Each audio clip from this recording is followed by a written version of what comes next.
Welcome to the Bandano Podcast, where we're calling a spade a spade. Great to be here with you guys today. Caitlin Clark is the reason there's going to be a lockout next year in 2026. Hear me out, hear me out. If Caitlin Clark never showed up in the WNBA, if Caitlin Clark just came and went, if Caitlin Clark wasn't a super duper duper duper superstar, then there'd be no lockout next season. All the ratings, all the attendance, all the viewership, all the excitement, all the thing the Players Association and the players are pointing to back up their point that they need a bigger piece of the pie, all of those things simply wouldn't exist. So Caitlin Clark, this is your fault. I'm joking, of course, but there's some truth in joke, isn't there? Caitlin Clark is the battery in these players' back. Caitlin Clark is the reason they think they can go to the negotiation tables acting like a bunch of spoiled brats, demanding and demanding and demanding. Folks, what I've seen so far in terms of Cathy Engelbert, Adam Silver, the owners, you can't negotiate with people who refuse to negotiate.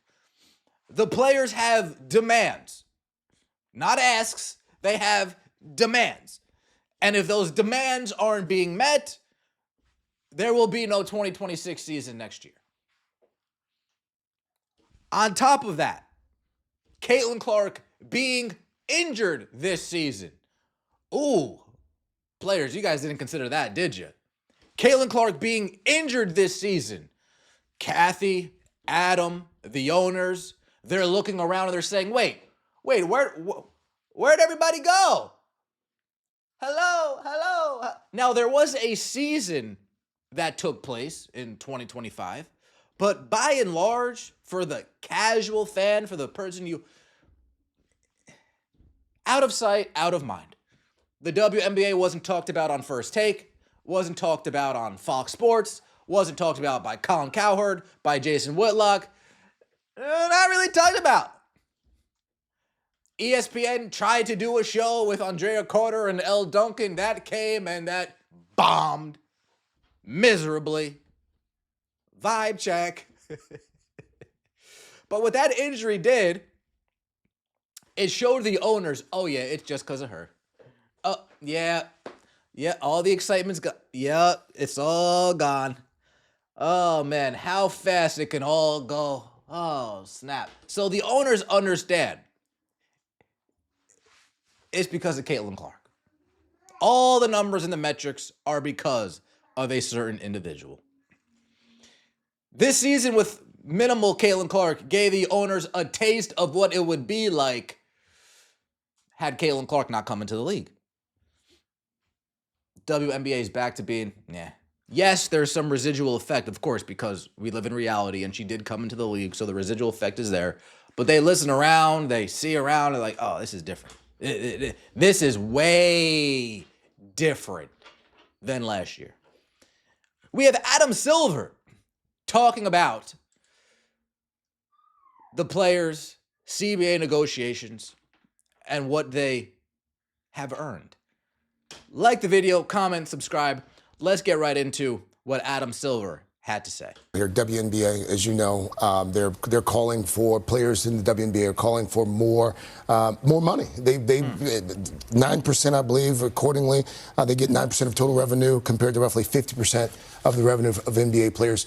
Should they be getting a larger share of the revenue in the WNBA? Yes. I mean, I think the share isn't the right way to look at it because there's so much more revenue in the NBA. I think you should look at it in absolute numbers in terms of what they're making, and they are going to get a big increase in this cycle of collective bargaining, and they deserve it. Y'all will get more money, but a bigger percentage? Oh, no. Oh, no. And you know what Adam Silver hasn't said yet publicly? That everybody knows except for the slows. I think except for the players in the league. I don't even know if the players in the league know this. I don't even think they know this. The WNBA only owns about 42% of their own league. So 9% of 42%.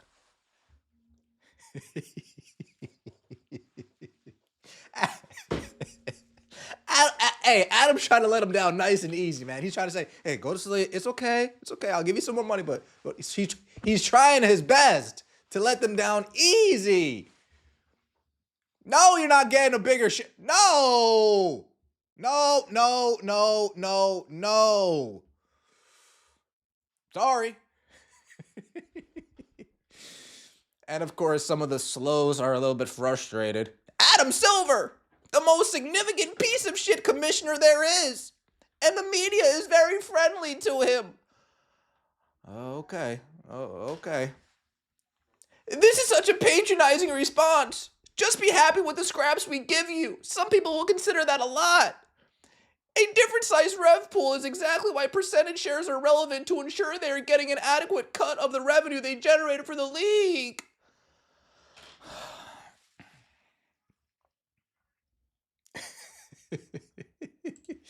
Oh, folks, that's the voice I read some of these comments in. I got to be honest with y'all. That is the voice that I hear happen. That I hear when these people talk. But of course, we have the Players Association stomping their feet, crying to whoever's listening.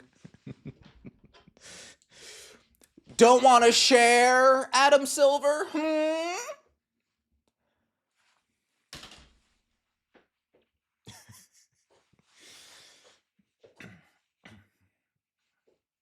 Folks, these people are ridiculous, man.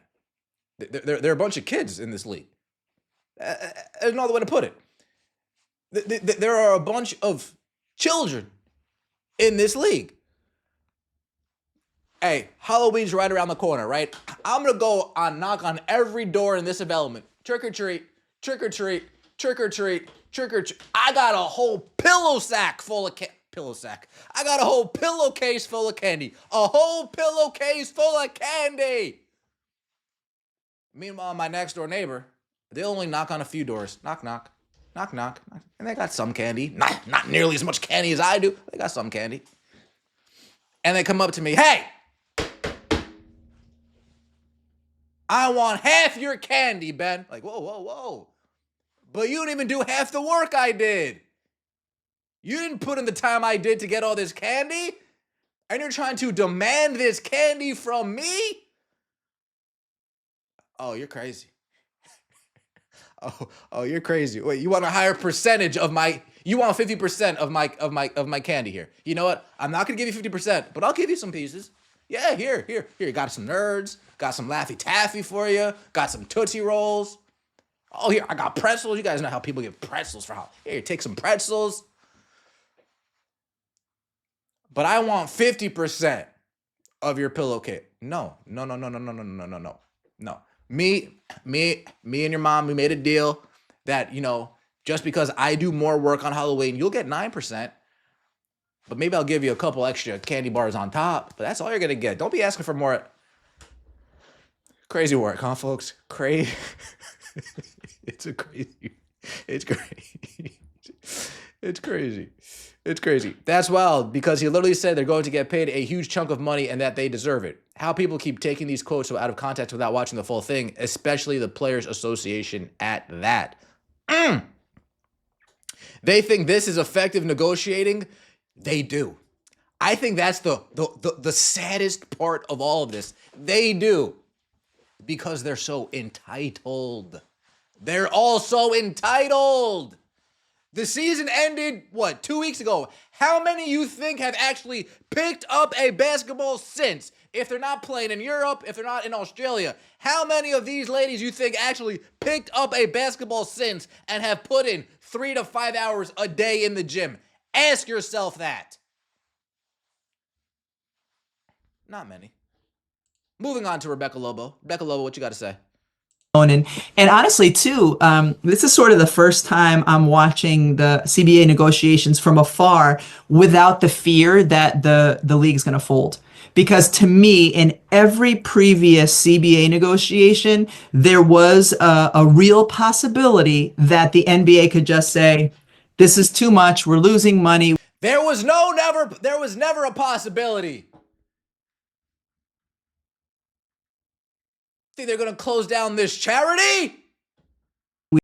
We're not willing to invest, we'll just fold the league. That's not a reality anymore. That's not an Wait, Rebecca Lowe, did you just confirm that the league has been losing money? Did you just confirm the league has been losing money? Was a real possibility that the NBA could just say, this is too much, we're losing money, we're not willing to invest, we'll just fold the league. That's not a reality anymore. That's not an economic reality. These franchises are worth too much. These women are worth too much. Why? Why are they worth so much? Why are the franchises worth so much? What catapulted these evaluations? What happened? Indeed. And so there is that sort of piece of relief in me that I've never had before, watching from the outside of, well, at least we know, even if there was a lockout, which I don't think there's going to be, even if there was, this league is not just going to go away. And go away! Go away! Go away! Go away! Go away! Folks, I just want to see Caitlin Clark healthy and ball out. I got to be honest with you. As for the rest of you, let me know what you guys think in the comment section below. I appreciate the support. Please subscribe to the channel. Are you Team Silver? Yeah, folks. Yeah. We've turned the corner here. Take a raise and enjoy it. Take a raise and be okay with that. I know I didn't harp on enough the fact that, if Caitlin Clark never was in this league, they'd be saying, yeah, we accept that deal. Yeah, that's generous. Yeah, we accept that deal. But again, would they even be offering this large of an increase on contract? Probably not. Let me know what you think. See you next time, and as always, take it easy.